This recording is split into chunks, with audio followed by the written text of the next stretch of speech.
Deixa eu só me organizar.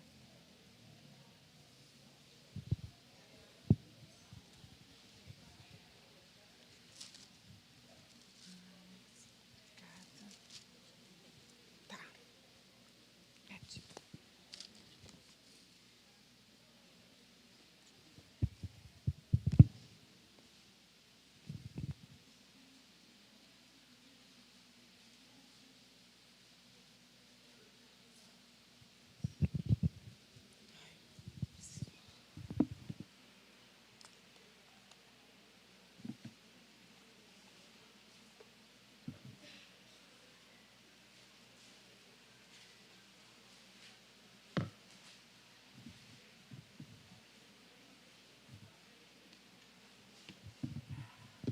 Pronto, que o movimento estava grande ali atrás, não consegui beber água.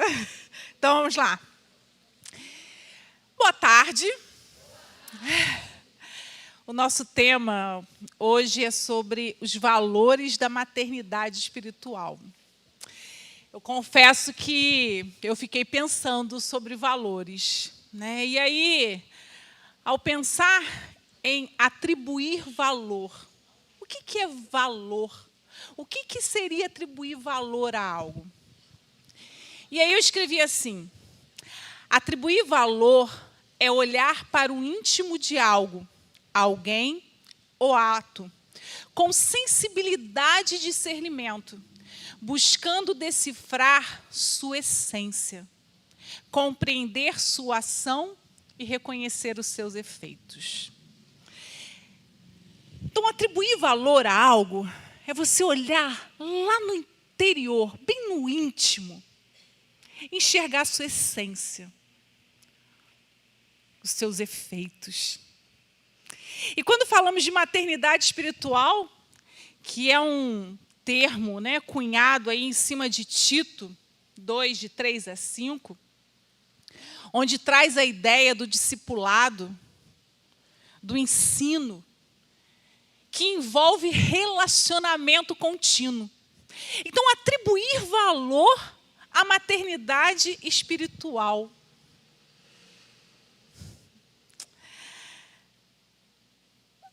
Pensar no discipulado e no ensino, e naquilo que ele pode produzir na nossa vida,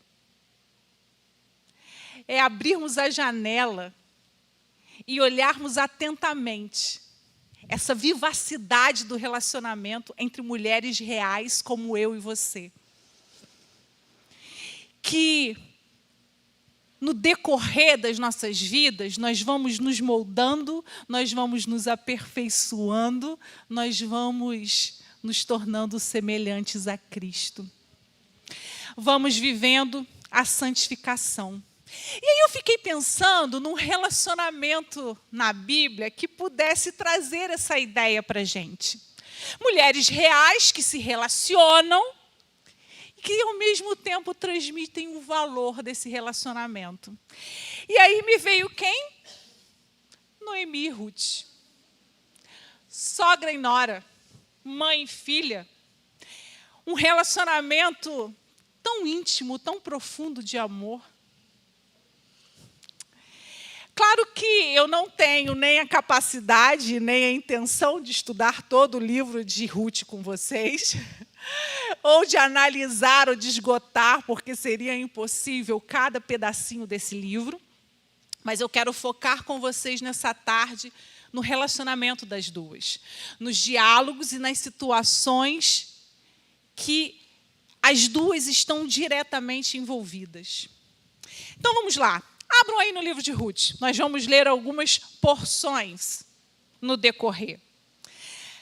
Há algumas informações sobre o livro. Nós não sabemos quem escreveu o livro ou quando foi.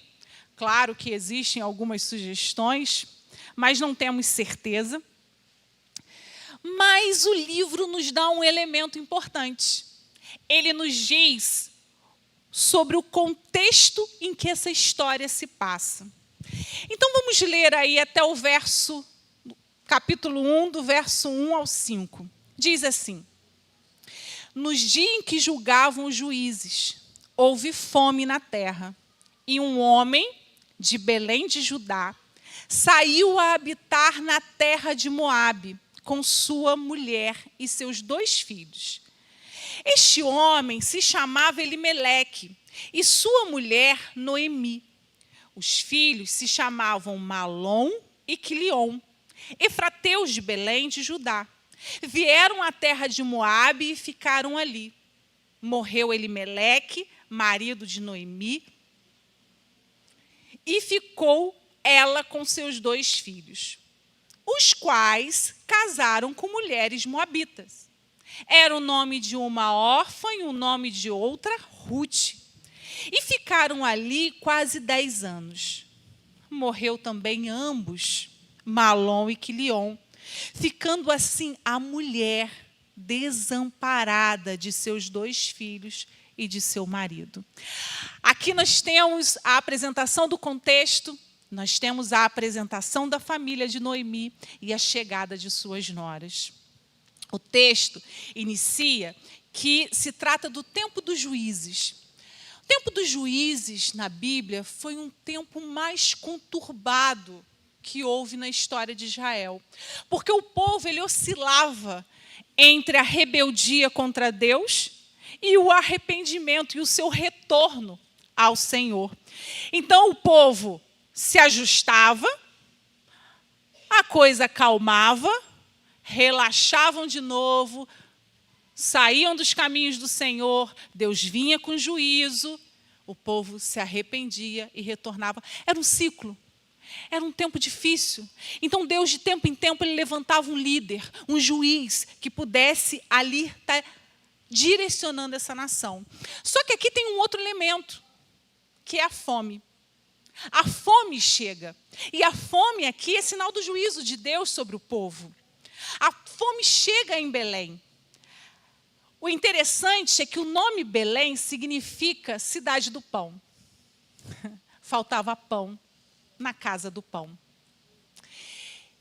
E é nesse momento que Elimeleque decide, então, partir, fugir para Moabe. E aqui a gente precisa ter algum conhecimento de alguns elementos para a gente entender claramente essa decisão de Elimeleque. A gente precisa entender que nesse tempo aqui, a identidade de um povo estava ligada ao seu Deus, que, consequentemente, estava ligada ao território. Portanto, o lugar de adoração nesse tempo era na terra prometida, Israel.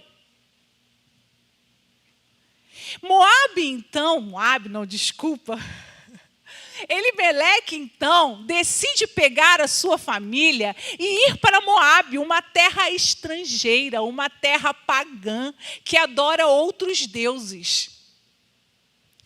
Talvez você possa pensar assim, mas Dani, ele estava preservando a sua família. Mas ele tinha consciência de que em Moabe ele deixaria de participar da adoração ao Senhor. Ele decide isso. Ele decide, ele escolhe com a sua família ir para as terras de Moabe. Ele decide fugir em tempo de fome. É interessante, e aí mais um elemento, é a gente entender a origem dos moabitas. Os moabitas, o povo moabita, eles eram descendentes de uma relação incestuosa entre Ló e a sua filha. Fora alguns outros incidentes em relação aos moabitas e aos israelitas, como Balaque e Balaão. Havia até mesmo uma lei expressa de que os moabitas não poderiam participar da Assembleia do Senhor. Sabe por quê? Porque quando o povo saiu do Egito, eles se recusaram a ajudá-los. Então, Deus havia dado até uma lei expressa de que eles não podiam participar. Dá para entender a profundidade da escolha de Elimeleque?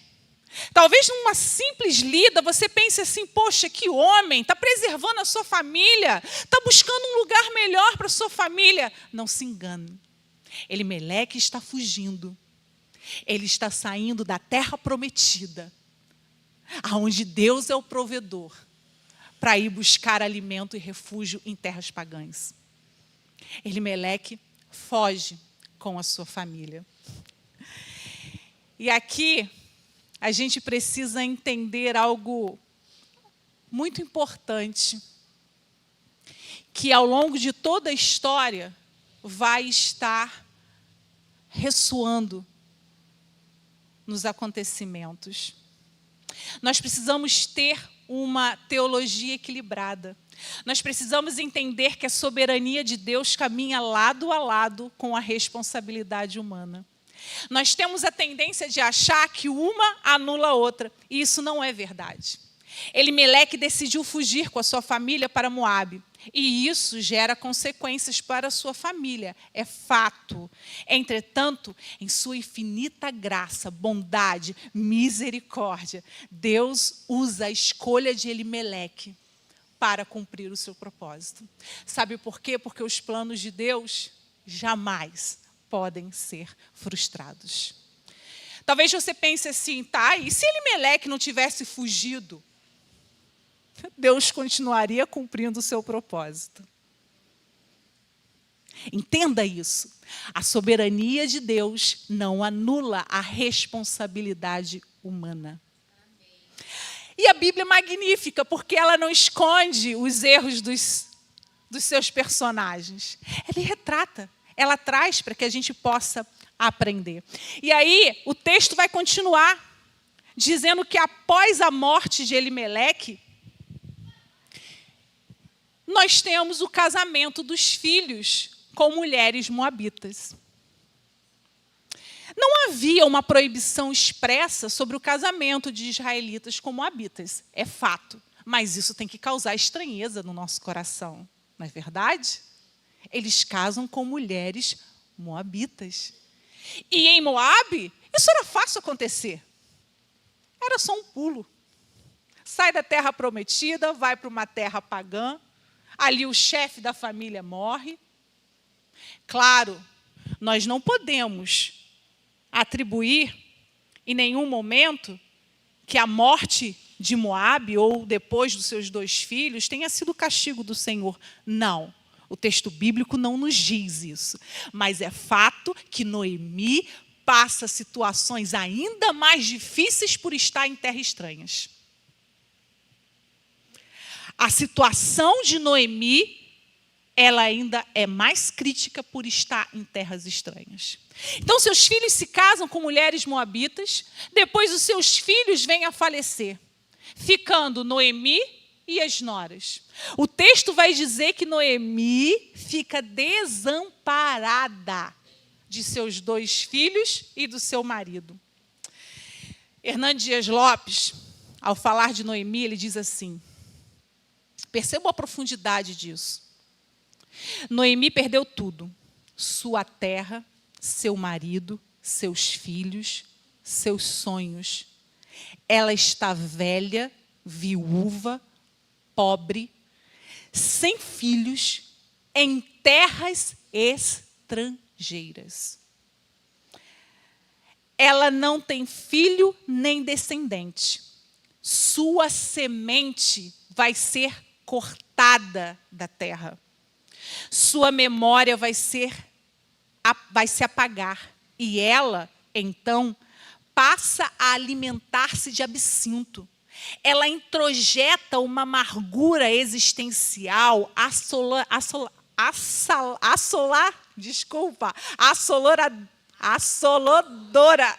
Isso. Opa! Na alma, chega mesmo a mudar de nome. Não quer mais ser chamada de Noemi, mas de Mara, que significa amargura. Dá para entender o contexto? Dá para entender de quem a gente está falando? Nós estamos falando de uma família que, em tempos difíceis, resolve fugir. A situação aperta e ele escolhe um caminho mais fácil. Emílio Garófalo vai dizer o seguinte: situações limites têm o poder de nos mostrar a realidade sobre o que está em nossos corações. Ele então foge com a sua família. Ali ele vem a falecer. Não sabemos de quê. Mas ela fica com seus 2 filhos. Seus 2 filhos se casam, mas também vem a falecer. E essa mulher se encontra em desespero.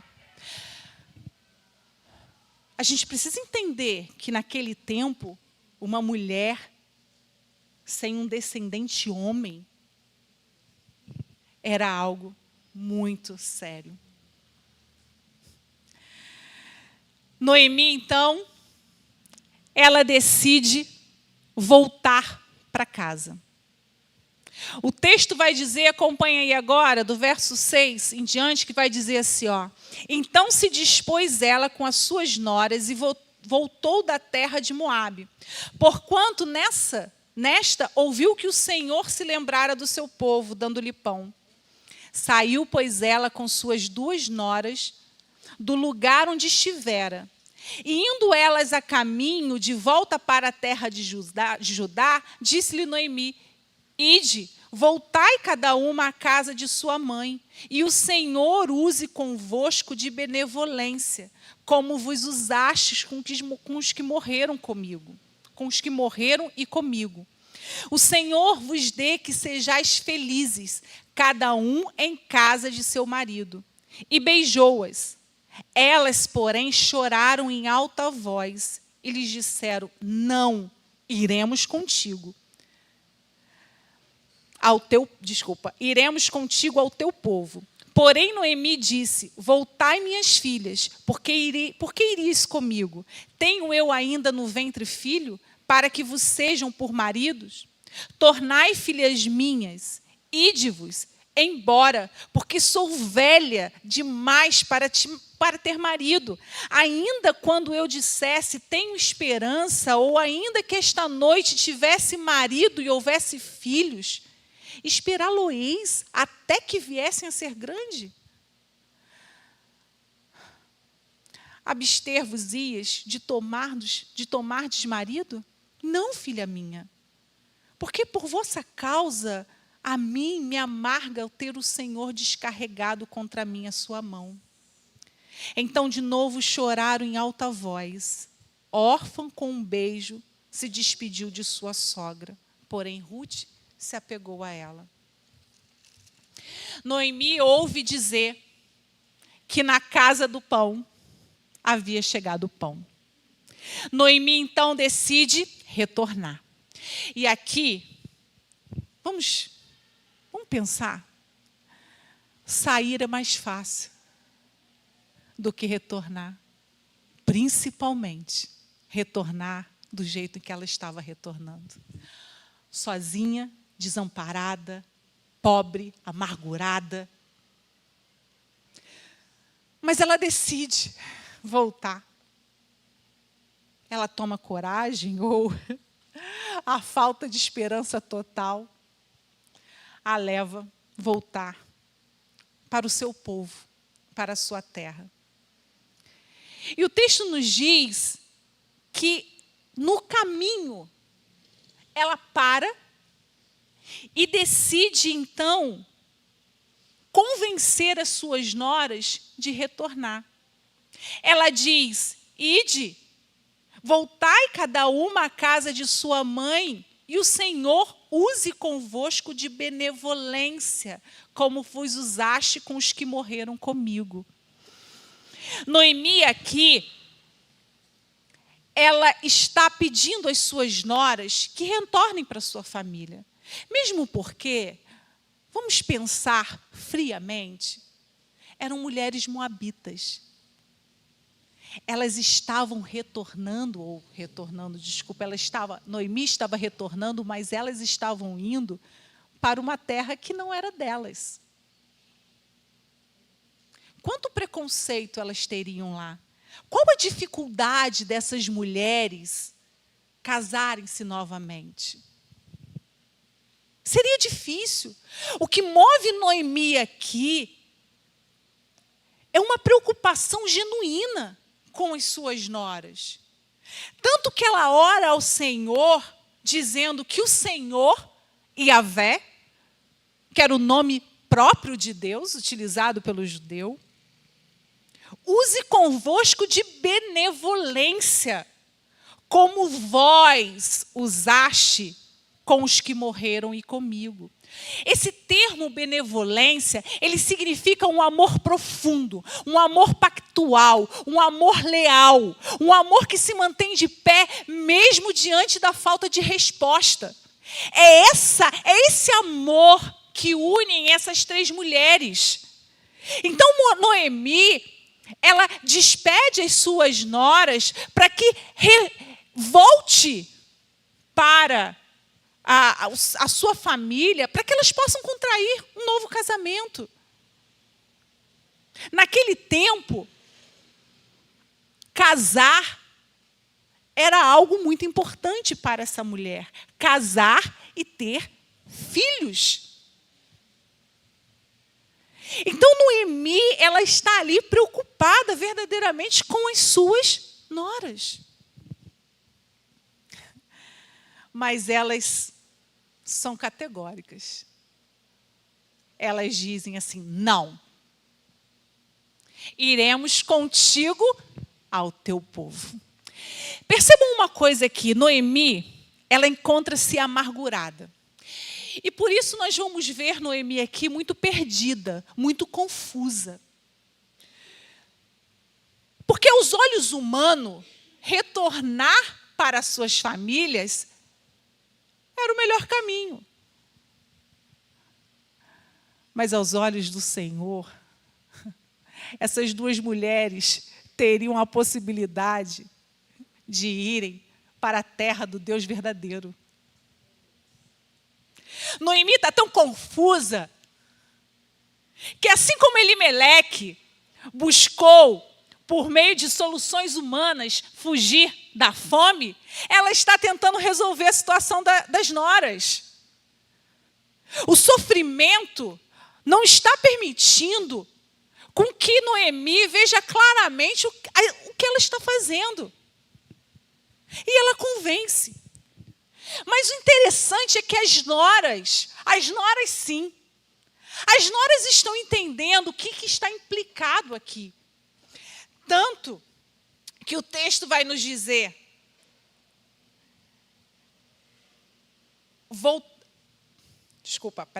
porém Noemi disse: voltai, minhas filhas, por que ireis comigo?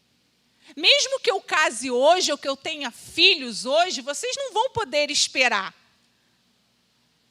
E aí, órfã, com um beijo, se despede de sua sogra, porém, Ruth se apega a ela. Órfã decide retornar. Mas percebam que ela não tem uma resposta emocional, porque ela vai contra a vontade dela. Ela vai contra a vontade dela. Mas ela decide voltar. Reparem que Noemi, no verso seguinte, ela vai dizer assim, ó, a tua cunhada voltou ao seu povo e aos seus deuses. Órfã sabia. E órfã decide voltar. Então, e aí, gente, antes da gente jogar pedra em órfã está pensando pelos olhos humanos. Muitas vezes, eu e você somos tentadas a isso. Sabe aquilo que a Regina acabou de pregar sobre estar em Cristo? E se eu estou em Cristo, eu procuro Cristo. E para eu saber a vontade dele para mim, eu preciso conhecer a vontade revelada de Cristo por meio das suas escrituras. Como é que eu tomo uma decisão? Eu tomo uma decisão por meio da vontade revelada de Deus, por meio da sua escritura. Eu conheço o princípio. Eu vou estudar o princípio. Não é por vistas humanas. Porque, gente, Noemi está racionalizando. Órfã retornou porque ela está racionalizando. Órfã tinha mais esperança de encontrar um casamento em terras moabitas do que em Belém. Pela lógica humana, é isso. E é por isso que ela retorna. Mas Ruth se apegou a ela. E aí, essa parte é profunda demais. Uma das declarações mais profundas que a palavra nos revela. E aí o mais interessante, não foi de uma mulher para um homem, nem de um homem para uma mulher, mas de uma nora para uma sogra. E aí o texto vai dizer assim, olha, a partir aí do 16. Disse, porém, Ruth, não me enche para que te deixe e me obrigue a não seguir-te, porque aonde quer que fores, irei eu. Onde quer que pousares, ali pousarei eu. O teu povo é o meu povo. O teu Deus é o meu Deus. Onde quer que morreres, morrerei eu. E aí serei sepultada. Faça-me o Senhor o que bem lhe aprouver, se outra coisa que não seja a morte me separar de ti. Minhas irmãs, Noemi está confusa. Noemi está olhando para o sofrimento. De fato, é muita dor. É inegável. Mas os seus olhos estão tão focados no sofrimento que ela não está conseguindo ver a providência. Suas duas noras estavam dispostas a voltar com ela. E ela, por olhos humanos, guiados por vistas humanas, decide despedi-las. Órfã retorna, mas Ruth não. Ruth diz assim, não, eu vou com você. O teu Deus é o meu Deus. É com você que eu vou até o final dos meus dias. E aí isso é tão profundo que no verso 16, quando Ruth vai dizer o teu Deus, ela usa o termo, o autor usa o termo aqui, Elohi, que é o nome genérico de Deus. Mas no verso 17, Ruth, quando ela diz que o Senhor, faça-me o Senhor, aqui ela está falando Iavé, que era o nome próprio de Deus. O Deus dos israelitas, o único Deus verdadeiro. Isso é formidável. Ruth decide, então, permanecer. Ruth decide ficar com a sua sogra. E aí, Champlin vai dizer em seu comentário algo formidável sobre Ruth. Ele diz assim, olha, Ruth não conseguia separar-se de Noemi. Esse impulso vinha de dentro dela, de sua própria alma, visto que o destino dela estava em jogo. E esse destino dependia de sua ida para Belém de Judá. Ela estava destinada a tornar-se bisavó do rei Davi e uma antepassada de Jesus o Cristo. Isso não poderia se tornar uma realidade se ela voltasse com órfã para as terras moabitas. Deus havia capturado o coração de Ruth. Minhas irmãs, nós estamos aqui diante da providência de Deus e da responsabilidade humana, dos atos humanos. Nada pode frustrar os planos de Deus. Noemi, ainda que confusa, tentando despedir a sua nora, mas ela se apega. Ela foi capturada pelo Senhor. Ela é conduzida pelo Senhor. E ela decide permanecer. Noemi, ainda envolta em seus muitos pensamentos, não consegue visualizar ou vislumbrar a providência de Deus em permitir que Ruth a siga. E aí o texto vai nos dizer que foram para Belém, chegaram em Belém, causou-se um alvoroço em Belém, as mulheres sussurravam: não é essa aí, a Noemi? Que isso? Essa é Noemi?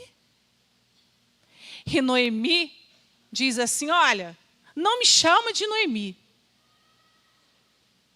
Ditosa, porque o nome dela significa isso, né? Eu saí, mas voltei pobre. Me chamem de Mara, porque eu estou amargurada. Elas chegam, elas se instalam. Lá no capítulo 2, verso 2 vai dizer assim: Ruth, a moabita, disse a Noemi: deixa-me ir ao campo e eu apanharei espigas. Elas chegam, se instalam. O que Ruth vai fazer? Sentar e chorar com a sua sogra? Não. Ela levanta e vai trabalhar. Ela vai respingar.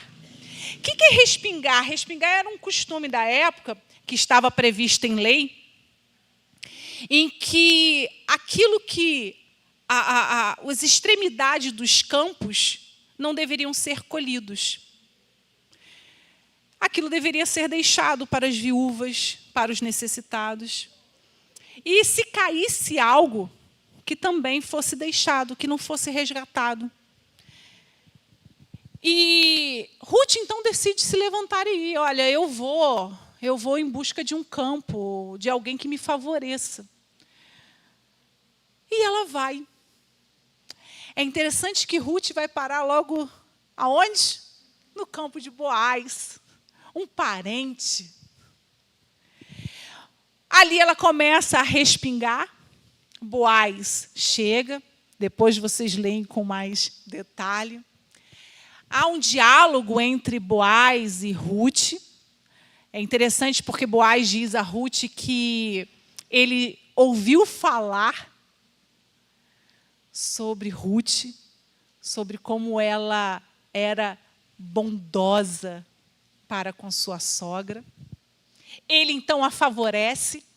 Ele, então, conversa com os seus servos para que os seus servos não a molestem, cuidem dela, dá a ela ainda mais alimento. E aí ela vai voltar para casa no fim do dia. Quando ela volta para casa no fim do dia, com bastante comida, ela chega à sua sogra, diz assim, lá no verso 19, capítulo 2, verso 19, acompanha aí. Então lhe disse a sogra: onde colheste hoje? Onde trabalhaste? Bendito seja aquele que te acolheu favoravelmente. Gente, quando Ruth volta para casa, Noemi se desperta. Opa, a luz no fim do túnel. Noemi, então, atribui a quem? A Deus. Ela louva a Deus porque sua nora retornou com alimento. E Ruth contou à sua sogra onde havia trabalhado e disse: o nome do Senhor em cujo campo trabalhei é Boaz. Então Noemi disse à sua nora: bendito seja ele do Senhor, que ainda não tem deixado a sua benevolência, nem para com os vivos, nem para com os mortos. Disse-lhe mais Noemi: esse homem é nosso parente chegado, é um dentre os nossos resgatadores. Ah, minhas irmãs, Noemi, que até então estava com seus olhos voltados para a dor, para o luto, para a tristeza, por meio do ato de Ruth, por meio do cuidado de Ruth, que se levantou e foi trabalhar, Noemi começa a visualizar a bondade, a misericórdia de Deus. E Noemi vai além. Porque Noemi enxerga quem? O resgatador. Aquele que poderia tirar elas daquela condição.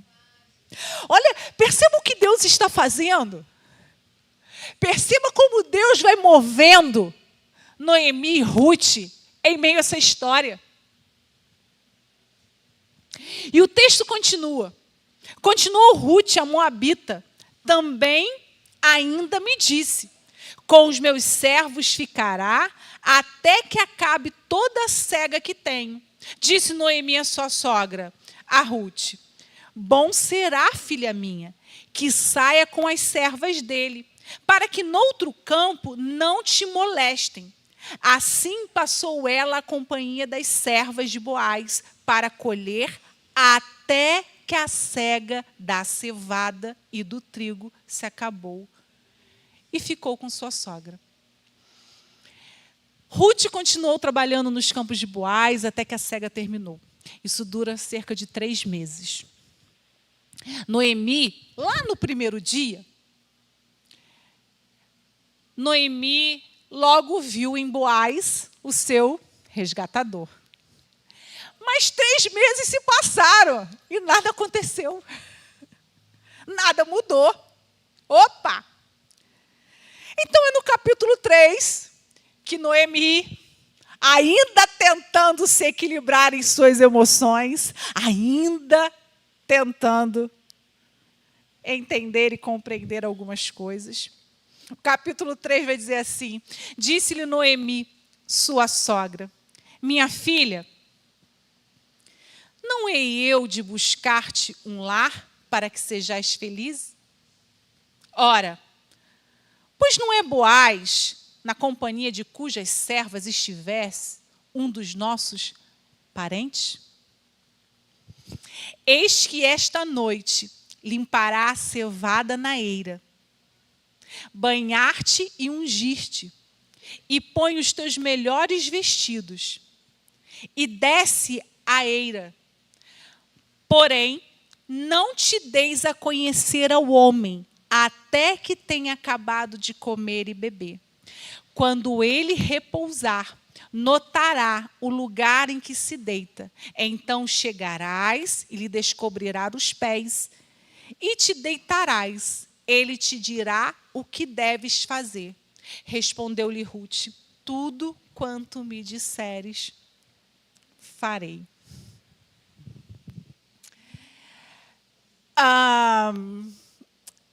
Quando você vai estudar o texto e ler os comentários, né, existem comentaristas que olham para o plano de Noemi e acham que foi legal. Existem outros que já não. O fato é que nós não temos um outro paralelo ou um outro exemplo de mulheres sozinhas que vão negociar um contrato de casamento. E ainda que a gente não faça esse juízo perfeitamente de certo ou errado, no mínimo, o plano de Noemi era arriscado. Era um plano perigoso. Mas é preciso também a gente entender alguns elementos aqui presentes, para que a gente compreenda melhor o que está acontecendo aqui. Porque numa leitura superficial, você pode achar assim: opa, acho que Noemi está meia... Manda sua nora se vestir bonitinha, botar a melhor roupa, seduzir Boaz. E não é isso que Noemi está mandando Ruth fazer. A gente precisa entender como é que é a visão de casamento naquela época. Nós, ocidentais, vemos o casamento como uma relação de amor. O príncipe encantado. Aqui não. O casamento, ele é um contrato. O casamento, ele tem uma implicação social, econômica. O casamento vai além de sentimentos amorosos. E aí vem outro elemento para que eu entenda a profundidade do que Noemi está direcionando Ruth a fazer. Quando as famílias entraram na terra prometida, cada família recebeu uma terra. No entendimento do israelita, toda a terra pertencia a Deus. Essas famílias praticavam a mordomia para com esta terra que haviam recebido de Deus. Então, em última instância, a terra pertencia a Deus. E as famílias eram mordomos de Deus. Havia uma lei em meio ao povo de que a compra e venda das propriedades, ela só poderia acontecer mediante ao entendimento de que a cada 50 anos essa terra voltaria para a família de origem. Então, cada família tinha uma propriedade, era mordomo de uma propriedade. Mas, às vezes, diante de crises financeiras, da má administração, havia necessidade de vendê-la. Só que quem comprava sabia que ele estava comprando por um período de tempo. Porque quando se completasse os 50 anos, que era o ano do jubileu, essa terra retornaria para a sua família de origem. Em meio desse caminho, havia a lei do resgate. Um parente próximo podia resgatar essa terra comprando. Então, aqui é a ideia do resgate. E, para completar, havia uma outra lei. Por quê? Porque essa terra poderia ser resgatada desde que houvesse um descendente homem. Se faltasse um descendente homem, o que aconteceria com essa família? Acaba. Noemi e Ruth, tem algum homem aí? Não. A família de Elimeleque está para ser extinguida. A família de Elimeleque está para se acabar. Não tinha um homem. Um parente próximo poderia até resgatar, mas vai resgatar e o descendente homem não vai poder receber de novo. E aí, para completar, como eu falei, havia uma outra lei, que era a lei do levriato. A lei do levriato previa o seguinte: na ausência de um descendente homem, justamente pensando nesses momentos de viuvez, como Ruth, em que o marido faleceu e ela não teve filho, o irmão poderia casar com a cunhada e suscitar o descendente do falecido. Tudo indica que, naquele tempo, era comum eles utilizarem essa lei do levriato de uma forma estendida, de uma forma ampliada. O que significa isso? Na ausência de um irmão, o parente mais próximo casava e suscitava a descendência. Estão conseguindo compreender aqui a situação? Quando eu entendo que, primeiro, ela não está indo a Boaz para fazer uma declaração de amor. Ela está indo para assinar um contrato de casamento. Quando eu compreendo que elas não tinham descendente homem para que a terra fosse resgatada, e que Boaz poderia ser aquele que, além de resgatar, poderia suscitar a descendência, gente, é a esperança. Noemi, a gente precisa reconhecer aqui. Primeiro, Noemi está agindo de acordo com a lei daquele tempo. Ok? Isso é fato. E outra, Noemi está sendo curada, gente. Noemi está conseguindo visualizar algumas coisas que antes ela não via. Por quê? Porque ela estava voltada para a própria dor. Ela então chama a Ruth e diz: Ruth, eu tenho que arrumar um casamento para você, minha filha. Olha, você vai fazer assim, assim, assim, assim. E Ruth obedece à sogra. Nós vamos ler de que Ruth chega lá, espera, descobre os pés. Ruth não toca em Boaz. Ruth não age de forma sensual com Boaz. Ruth não é dúbia. Ruth não é. Descobre os pés de Boaz, provavelmente porque ao descobrir os pés, ele acordaria com frio. Alguns comentaristas chegam a dizer, em prol do plano de Noemi, que, de fato, elas não tinham um homem para negociar o casamento. E que um homem como Boaz, que era um homem rico, importante naquele local, elas não conseguiriam encontrá-lo sozinho para que ela fizesse a proposta de casamento. Ela vai, obedece à sogra, descobre os seus pés, ele acorda meio atordoado, pergunta quem é. E aí Ruth, a postura de Ruth é belíssima, né? Porque ela é direta, ela é objetiva. E ela diz assim: sou Ruth, tua serva. Olha a humildade de Ruth.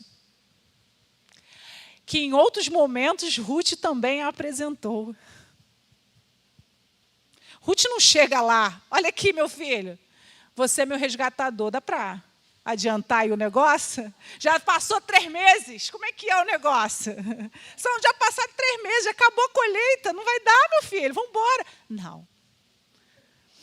Ruth tinha um senso, uma consciência de quem ela era, muito profunda. E ela é direta. Estende a tua capa sobre a tua serva, porque tu és resgatador. Boaz, eu estou te propondo em casamento. Estende a tua capa sobre mim. Me resgata. E é interessante que a resposta de Boaz, né? Ele diz assim: bendita seja tu do Senhor, minha filha. Melhor fizeste a tua última benevolência, lembra de benevolência, que a primeira, pois não foste após jovem, quer pobre, quer rico. Agora, pois, filha minha, não tenha receio. Tudo quanto disseste, eu te farei. Ele diz a Ruth para que ela durma até ali, durma ali, porque ninguém poderia vê-la.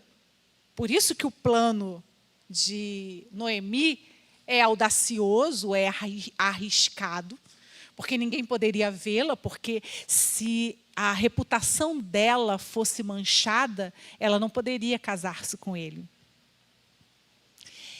Ela dorme. Antes de amanhecer, ela retorna. Ele entrega a ela, dá a ela comida. E ela vai. Boaz era um homem íntegro, bondoso, temente a Deus. E disse a ela: olha, tem um outro resgatador antes de mim. Mas vai para casa. Eu vou resolver. Ela então chega em casa, com toda aquela comida.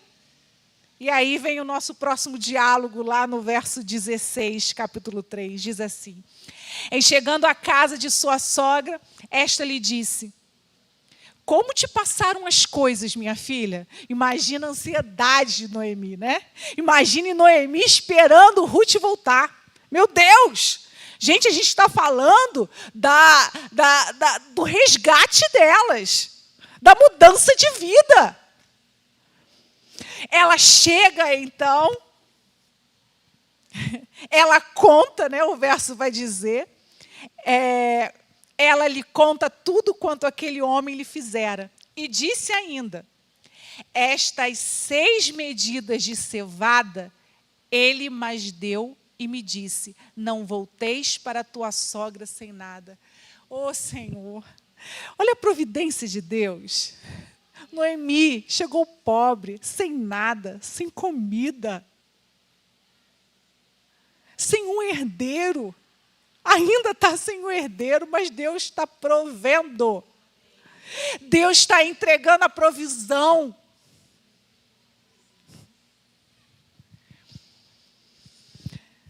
Então lhe disse Noemi, espera, minha filha, até que saibais em que darão as coisas, porque aquele homem não descansará enquanto não se resolver este caso ainda hoje. Noemi, ela está voltando para o eixo. A sua teologia começa a se equilibrar. Noemi começa a entender que há coisas que a gente faz e há coisa que nós esperamos. Há coisas que cabem a nós e há coisas que cabem a Deus. A soberania de Deus, ela não se aparta da responsabilidade humana. Deus usa pequenos atos nossos para forjar grandes coisas na humanidade. Creia nisso. Creia nisso. Boaz, então, vai falar com um parente que era mais próximo, a Bíblia não relata o seu nome, chama de fulano. Ele vai até a entrada da cidade, a porta da cidade, na presença dos anciãos, do povo. E ele diz, ô fulano, olha, sabe, Noemi, você é o seu resgatador. Você está disposto a comprar o campo de Noemi? Ele diz, sim, estou. Ok, mas você vai ter que se casar com a nora dela, Ruth, e suscitá-lo herdeiros. Aí ele diz, aí não vai dar não. Ó, então faz o seguinte, resgata você. É tua. E aí Boaz, diante dos anciãos, ele diz, olha, diante de todos vocês como testemunha, eu estou dizendo hoje que comprei o campo de Noemi e estou me casando com Ruth. E aqueles anciãos, eles abençoam Ruth e a Boaz. E é tão interessante porque eles dizem que Ruth seja como Raquel e Leia. Como Raquel e Lia, esposas de Jacó, esposas de um patriarca. Mais uma vez, vamos entender a profundidade disso aqui? Ruth era moabita, de um povo que era desprezado pelos judeus. Ruth, de estrangeira, passa a ser concidadã. De desamparada, ela passa a ser a amparada. Só Deus que faz isso. É só Deus que pega o improvável e torna o provável. Só Deus. Só Deus que explica isso. No final do capítulo, no verso 13, vai dizer assim: assim tomou Boaz a Ruth, e ela passou a ser sua mulher. Coabitou com ela, e o Senhor lhe concedeu que concebesse. E teve um filho. Então as mulheres, sabe aquelas mulheres que estavam sussurrando? É essa Noemi? disseram a Noemi: seja o Senhor bendito, que não deixou hoje de te dar um neto, que seja o teu resgatador e seja afamado, bendito, famoso, influente em Israel o nome deste. Ele será restaurador da sua vida e consolador da tua velhice. Pois tua nora, que te ama, o deu à luz, e ela te é melhor do que 7 filhos. Como é precioso o relacionamento aqui. Como é profundo. Noemi começa deixando a casa do pão para buscar comida em terras estrangeiras. Depois retorna confusa, amargurada, sem nem ao menos conseguir enxergar a bênção de ter a nora ao lado. Termina em silêncio, alegre e satisfeita, com seu neto no colo. De filha desviada, que tentou guiar a sua própria vida, para uma filha dependente e que se satisfaz no Senhor. Dias difíceis de luta, dor e choro e tristeza profunda, que foram divinamente utilizados por Deus para a formação de sua serva. Ruth nasceu longe de seu povo, mas porque um homem resolveu fugir e se casar com um judeu, e se casa com um judeu, e conhece o Deus de Israel. Não tem filhos e com poucos anos de casada se torna viúva. Por amor à sua sogra, decide deixar tudo para cuidar dela, mesmo que isso significasse passar a vida inteira em terra estrangeira. Mas Deus a captura, a convoca. Ela se casa com um homem íntegro e temente a Deus, tem um filho e é reconhecida pelas mulheres como um exemplo de piedade. Ruth passou da condição de perdida para filha da aliança. Sua trajetória também envolveu muito sofrimento. Mas em todo tempo, nós vemos a providência de Deus atuando para alcançar o coração de Ruth.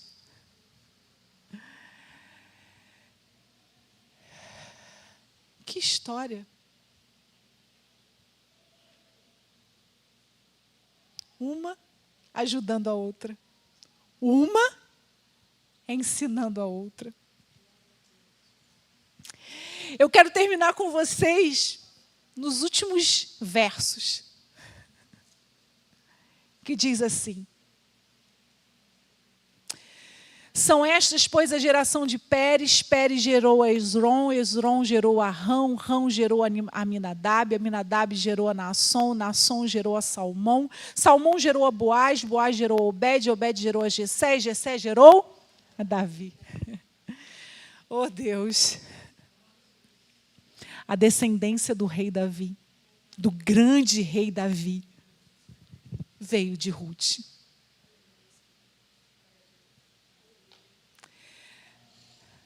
Às vezes nós estamos em situações tão difíceis da vida, momentos em que a tristeza profunda toca o nosso coração. Lidamos com a morte, lidamos com a dor. E é fácil ficarmos confusas nesse tempo. Mas como é maravilhoso perceber que Deus, com a sua providência, está o tempo todo costurando a nossa história. Como é maravilhoso perceber, ao ponto dessas duas mulheres pertencerem à linhagem do rei Davi.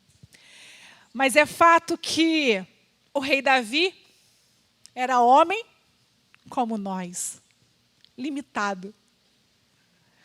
Assim como elas, também precisava de um resgatador. Quando a gente vai para Mateus 1, ele traz ali a genealogia. Ele continua aquilo que o autor de Ruth não fez.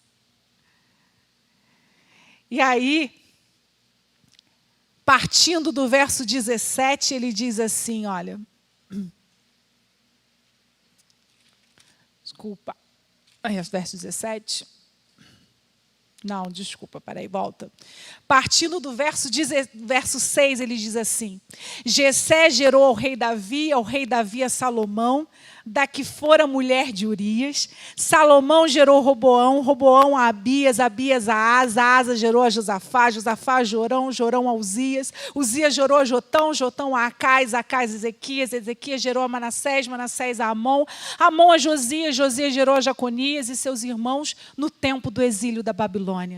Depois do exílio da Babilônia, Jaconias gerou a Salatiel, Salatiel a Zorobabel, Zorobabel gerou a Abiúde, Abiúde a Eliaquim, Eliaquim a Azor, Azor gerou a Sadoc, Sadoc a Aquim, Aquim a Eliúde, Eliúde gerou a Eleazar, Eleazar a Matã, Matã a Jacó, e Jacó gerou José, marido de Maria, da qual nasceu Jesus, que se chama o Cristo. O meu e o seu resgatador. Aquele que pode nos redimir. Aquele que pode nos salvar. Aquele que, quando nele estamos, somos nova criatura. Ganhamos uma nova identidade. Aleluia. Não importa a dor que você esteja passando. Não importa a confusão que esteja no seu coração ou na sua mente, pare. Se volte para a revelação das Escrituras. Ouça o Senhor. Peça a Ele que você consiga enxergar as providências dEle por meio daquilo que você está vivendo.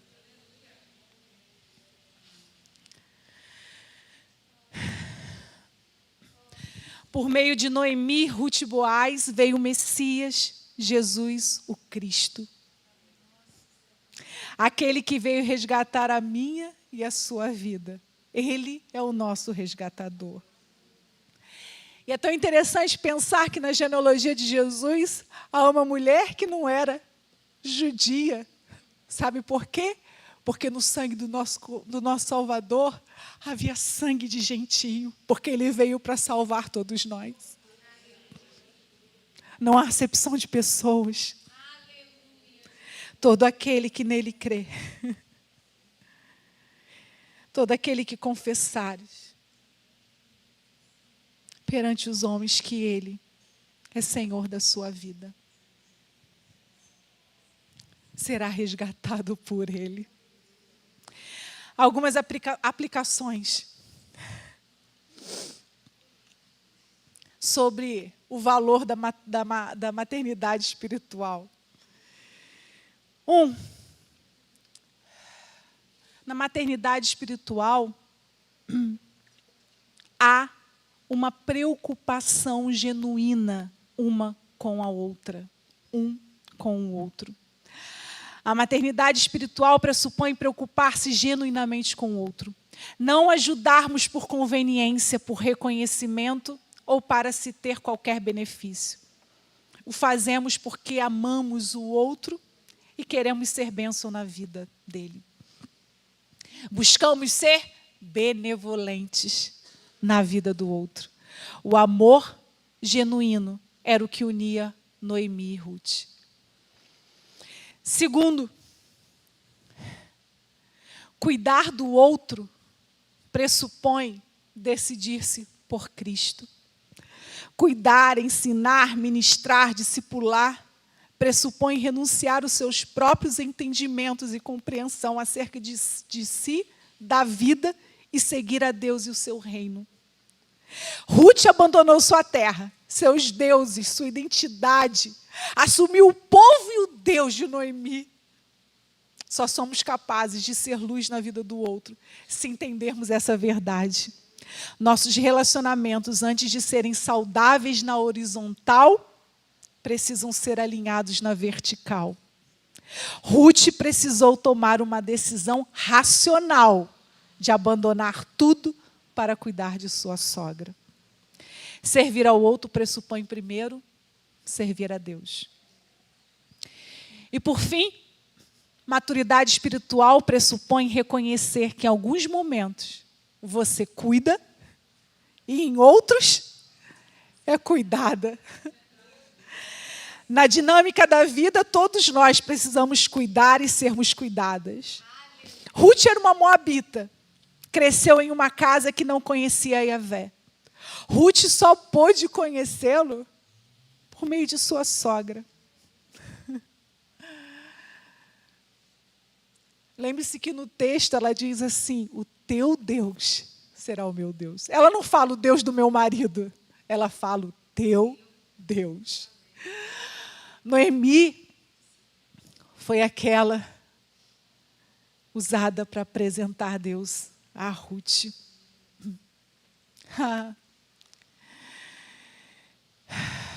Mas, diante dos dias sombrios, tristes e de luta, Ruth foi aquela que cuidou de Noemi, sendo canal de bênção e esperança à sogra. Ruth foi aquela que levantou e foi respingar.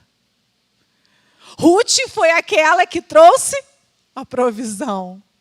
Ruth foi aquela que, seguindo as orientações de sua sogra, trouxe o resgatador. Noemi e Ruth, sogra e nora, unidas por uma aliança de amor, cuidaram uma da outra. Esse relacionamento promoveu o crescimento nelas mesmas, uma na vida da outra. E, por fim, na história da humanidade, ao pertencerem à linhagem do nosso resgatador. Amém? Vamos orar? Pai eterno, nós somos as tuas servas. Pai, nós somos mulheres, ó Deus, que em muitos momentos nos vemos, ó Pai, no lugar de Ruth e Noemi. Elas nos representam, ó Pai, em muitas situações do cotidiano que passamos. Agora, o maravilhoso, Deus, é ver que elas não estavam sozinhas. Elas contavam uma com a outra. E, principalmente, a tua provisão jamais as abandonaram. Por isso, Deus, nessa tarde, eu quero pedir ao Senhor que impacte o meu coração e o coração das minhas irmãs, entendendo a nossa responsabilidade de sermos luz na vida de nossas irmãs. De entendermos, ó Deus, que precisamos levantar, ó Deus, e fazer aquilo que nos cabe, e esperar aquilo que cabe do Senhor, Pai. Dai-nos, ó Deus, sede pela Tua palavra, Deus. Ó Deus, nos ajude enquanto mulheres a estudarmos a Tua palavra, a entendermos aquilo que o texto está querendo nos dizer. Ó Pai, a entendermos a profundidade, ó Deus, da Tua palavra revelada, a fim de que os Teus princípios nos guiem e que os Teus princípios nos guiem os conselhos que damos umas às outras. Que o princípio de maternidade espiritual, esse princípio do ensino, o princípio do discipulado, seja algo que venhamos a respirar a partir da nossa casa e que se estenda à nossa volta. No nome do Senhor Jesus. Amém.